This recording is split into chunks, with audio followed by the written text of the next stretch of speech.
Pemirsa, Anda kembali menyaksikan Breaking News TV One bersama saya Rizky Darmansyah. Kami kembali perbarui informasi pasca gempa magnitudo 7,4 yang terjadi di Larantuka, Flores Timur, Nusa Tenggara Timur yang disusul oleh sejumlah gempa susulan berkekuatan 5,5 magnitudo di kedalaman 10 km yang terjadi pada pukul 10.20 waktu Indonesia Barat. Kita tahu tadi laporan dari rekan-rekan kami di sejumlah wilayah seperti di Sika, di Makassar, Sulawesi Selatan dan juga di Selayar ini terjadi kepanikan pada saat gempa, namun saat ini kondisinya sudah mulai kondusif. Untuk mengetahui bagaimana kondisi terkini pasca gempa di Sika, kita sudah tersambung pemirsa dengan Kepala Pelaksana BPBD Sika, sudah ada Bapak Muhammad Daeng Bakir. Assalamualaikum, selamat siang Pak Daeng Bakir.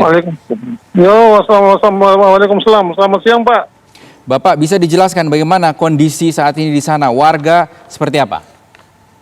Baik Pak, kondisi saat ini sudah kondusif dengan kekuatan yang kita pantau dari peralatan kita, pantau dari alat RS, air memory system kita sudah 4,2 skala liter. Kondisi saat ini Pak. Kemudian dari kondisi masyarakat kita, khusus masyarakat yang di pesisir itu sementara mereka tetap berada pada zona aman, artinya mereka secara evakuasi mandiri tetap berada di tempat kumpul. Kemudian kita punya tim reaksi cepat dan koordinasi dengan lintas sektor sudah melakukan himbauan-himbauan dan peringatan-peringatan untuk masyarakat di pesisir Pak. Jadi untuk saat ini masyarakat yang pada 9 kecamatan di pesisir itu kita sudah koordinasi dengan pejabat baik di kecamatan, desa, kelurahan dengan tokoh-tokoh terutama TNI Polri untuk bersama-sama mengajak masyarakat dan menghimbau masyarakat pesisir untuk siap siaga dan mengevakuasi diri saat ini sambil kita menanti kurang lebih sekitar 1-2 jam ke depan dan kita menunggu informasi dari BMKG tentang potensi atau tidak berpotensinya tsunami, nanti baru kita lakukan tindakan untuk kembalikan warga ke tempat tinggalnya masing-masing Pak. Bapak, titik kumpul yang Pak Bakir katakan tadi ini di mana lokasinya, seperti apa? Apakah ini rumah warga ataupun memang tenda yang telah disiapkan dan jaraknya dari berapa jauh ini dari bibir pantai? Pak, sementara ini mereka titik kumpulnya kan di rumah warga atau keluarganya, kemudian di tempat-tempat yang dinyatakan aman dengan zona dengan jaraknya tidak terlalu jauh, Pak. Artinya untuk saat ini mereka hindari karena tadinya kan ada penyampaian ada potensi tsunami, tapi airnya tidak terlalu maksimal ketinggiannya, sehingga mereka merasa masih posisi aman, artinya tidak terlalu berbahaya. Karena itu maka mereka hanya sekedar untuk menjauhkan dari air laut itu Pak. Kemudian mereka ke titik kumpul yang saya masukkan tadi ada di rumah keluarga dengan jalan-jalan yang ada di sekitar wilayah mereka Pak, yang kurang lebih sekitar 100-200 meter itu dari pemukimannya Pak. Baik Pak Bakir, berarti petugas terus berjaga-jaga ya dan juga mendampingi warga jika terjadi adanya peningkatan aktivitas begitu? Ya Pak, kita tetap mobil mobile kita tetap berjalan, kemudian kita sudah siapkan titik kumpul manakala memang akan lebih melewati waktu masa tanggap masa darurat potensi ini Pak tsunami. Kita sudah siapkan dari pemerintah, sudah siapkan lapangan atau alun-alun kantor bupati, kemudian ada lapangan-lapangan yang ketinggiannya agak di tempat yang sangat tinggi, yang tinggi Pak, supaya bisa kita evakuasi. Tapi untuk saat ini Pak, itu masih belum berdampak besar kepada masyarakat pesisir kita Pak. Oke, belum berdampak besar kepada masyarakat di pesisir. Lalu data yang sudah berhasil dihimpun oleh BPBD mengenai korban maupun juga kerusakan seperti apa Pak Bakir? Untuk saat ini Pak, masyarakat yang berdampak terhadap itu kan belum ada Pak. Cuman yang kita masih mendata lagi itu mereka pasien-pasien karena gempa di rumah sakit Pak. Kita sudah pasang tenda, ada tenda di rumah sakit untuk antisipasi kan mereka-mereka yang belum mau masuk kembali ke ruang perawatannya, sehingga mereka berada di luar. Termasuk kita siapkan tenda untuk bisa untuk tampungan sementara mereka Pak. Berarti untuk di rumah sakit pasien-pasien sudah sempat dievakuasi Pak Bakir ya? Ya, mereka yang di dalam ruangan karena getaran gempanya sangat tinggi, sangat besar, sehingga mereka dievakuasi keluar dari ruang perawatan, Pak. Di lobi maupun mereka kita siapkan di halaman rumah sakit, Pak. Tadi Pak Bakir sampaikan sebelumnya di awal bahwa saat ini gempa terakhir yang terjadi 4,2 magnitudo. Kalau datanya sudah berapa kali berarti gempa susulan terjadi di wilayah? Saya baru pantau dari teman staf saya di peralatan, kurang lebih setiap 5 menit itu Pak, pergerakan terus itu Pak gempanya. Setiap 5 menit itu minimal 5 menit sudah bergerak gempa. Jadi sekarang ini menurut informasi yang pantau saat ini pun masih ada getaran-getaran Pak tentang gempanya. Karena di alat kita masih bergerak terus Pak untuk getaran gempa bumi Pak. Pak Bakir, mungkin boleh diceritakan kembali kepada kami tadi seperti apa kepanikan yang terjadi saat gempa terjadi dan mengguncang wilayah Sika khususnya, Pak? Iya Pak, dari memang awal itu karena mereka terasa getarannya sangat besar, goncangan-goncangan besar, kemudian kita betulan siaga, kita langsung turun ke sana untuk mencegah karena awalnya 7,5 Pak dalam dokumen dalam peta kita dalam 7,5, maka kita segera menghimbau masyarakat untuk segera keluar dan mengevakuasi diri ke daerah zona yang aman, Pak. Nah, dalam perjalanan juga dari Pak dan Lanal juga menghimbau turun dan timnya untuk menghimbau masyarakat pesisir juga untuk selalu waspada dan siap siaga dan untuk segera melakukan evakuasi untuk tempat yang aman dulu sambil kita melihat pergerakan air laut. Karena tadi air laut sempat naik, tapi tidak maksimal, Pak. Tidak maksimal. Sempat kurang lebih ketinggiannya, kalau saya hitung-hitung mungkin kurang baru bergerak ke 1 meter saja, Pak. Oke, sempat naik 1 meter. Saat ini kondisinya seperti apa, Pak? Iya, Pak. Sempat naik 1 meter dan untuk saat ini kondisinya seperti apa? 1 meter ini pergerakan karena ukuran kami tadi breakwater yang tinggi 1 meter ini terpenuh, Pak. Jadi breakwater kita di posisi pantai kita ini di laut itu sekitar 1 meter ketinggiannya. Kalau normalnya, tapi dia sampai dengan di permukaan batu ujungnya Pak. Jadi kita perkirakan ketinggian gerakan air itu pergerakan sekitar 1 meter.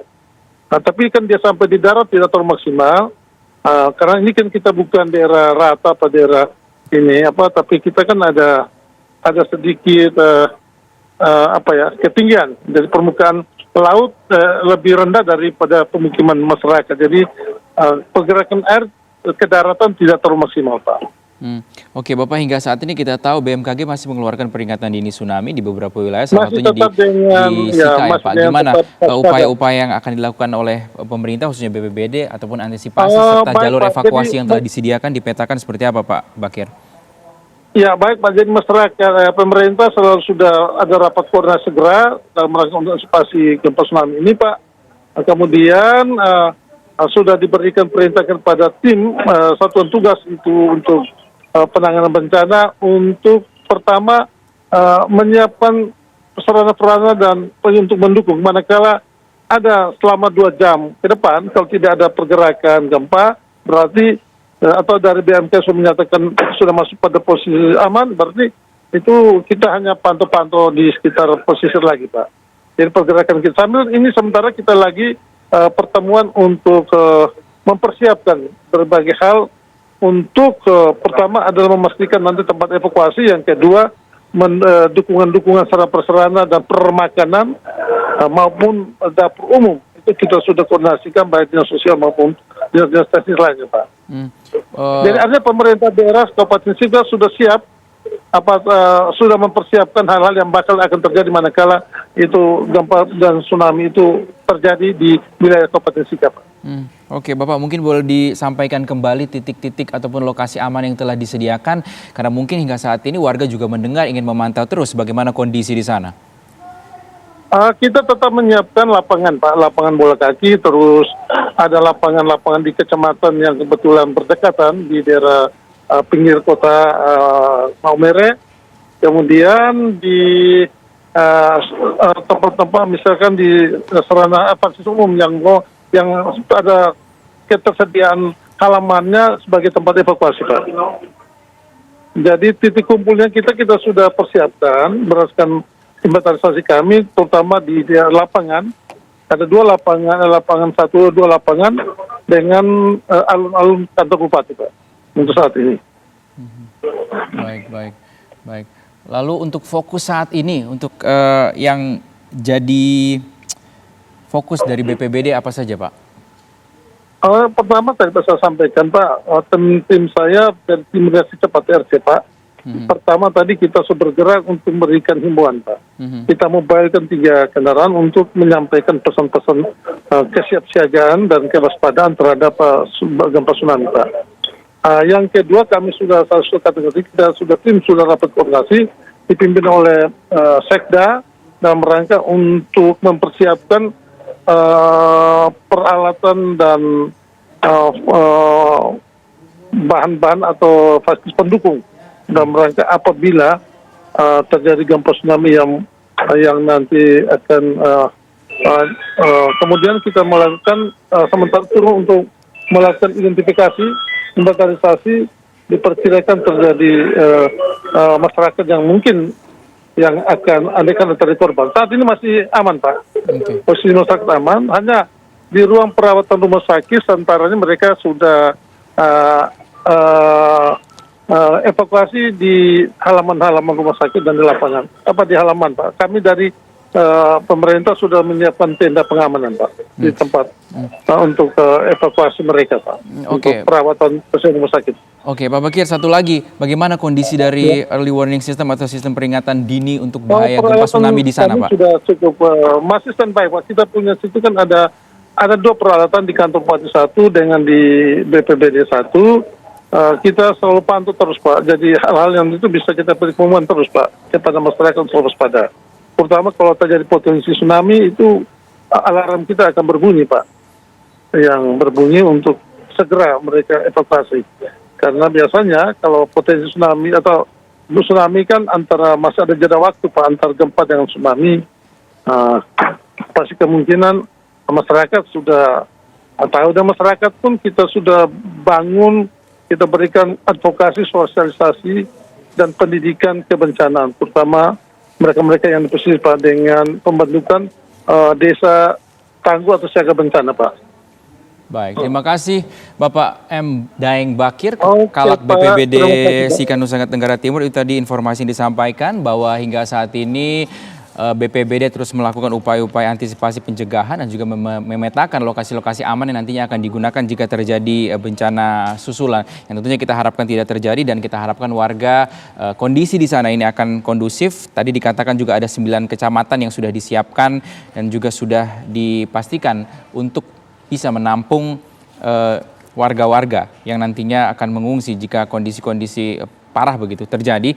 Data dari BMKG ini ada beberapa daerah yang berpotensi tsunami di Flores Utara, Pulau Sika pemirsa, Sika Utara dan Pulau Lembata, di mana pantauan juga yang kami peroleh dari BMKG ini ada beberapa titik yang berdasarkan pengamatan muka air laut ini mengalami kenaikan seperti di Marapokot 0,07 meter, kemudian di Reo 0,07 meter. Kami akan kembali perbarui informasi pasca gempa bumi yang terjadi di Larantuka, Flores Timur, Nusa Tenggara Timur. Usai jeda berikut ini tetap bersama kami di Breaking News TV One.